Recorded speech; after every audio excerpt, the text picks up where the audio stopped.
बिस्मिल्लाहिर्रहमानिर्रहीम अस्सलाम वालेकुम वरहमतुल्लाहि वबरकातुहू। नाज़रीन असी इस वेले तुहानू लोकेशन विखा दी है, जरा पहलों फिर गल दसने वड्डे अड्डे तो आइए तो इस जगह नूं जिहड़ा मोड़ है इनू मोड़ रसूल पार्क आखदे ने। ठीक है जी, मोड़ मल्ला रसूल पार्क ते मलक सर्विस स्टेशन के नाल है दुकान है अल सैयद जनरल स्टोर उबैर ते जैद सैयद।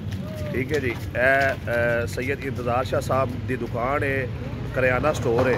राती 8:30 बजे इत्थे दो मसला अफराद आए ने और इन्हां दी जिहड़ी कोई सारे दिन की सेल सी तो दस रहे ने भी 10-12 हज़ार रुपए सी और उहदे नाल जिहड़ा मोबाइल लै गए ने और नाल जिहड़े इत्थे कोई एक नौजवान खड़ा सी उन्हें दौड़ ला दी। उन्होंने मसला वेख के धमकियां लाते हैं भी मारो इनू फैर ते सट्टो इनू।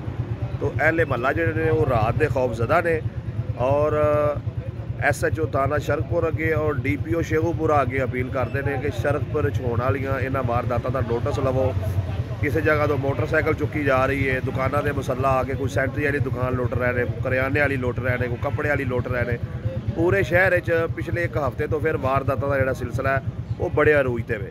साडी DPO शेखुपुरा अगे अपील है कि सर बराए मेहरबानी शरकपुर होने वालियां इन्हां वारदातां दा नोटिस लिया जाए और जिहड़े शहरी ने, जिहड़ी ताजर बरादरी है, जिहड़े दुकानदार हजरात ने जिहड़े इस वेले खौफजदा हो चुके हैं उन्हां वास्ते अमन की फजा कायम की जाए ताकि एक अच्छा जिहड़ा तासर कायम हो सके। इस वेले सारा शहर जिहड़ा है खौफजदा है। बराए मेहरबानी इस वीडियो को शेयर करो तो अगर तुहाडे नाल भी कोई वारदात हुई है तो कमेंट जिहड़ा अपने उस वारदात का जिक्र करो और ज़्यादा तो ज़्यादा जिहड़ा इहनूं शेयर करो ताकि DPO शेखुपुरा तक जिहड़ा है वो शरकपुर की आवाज़ पहुँचे और वो नोटिस लैन और ये शरकपुर होने वाली वारदातों का कोई हल निकल सके।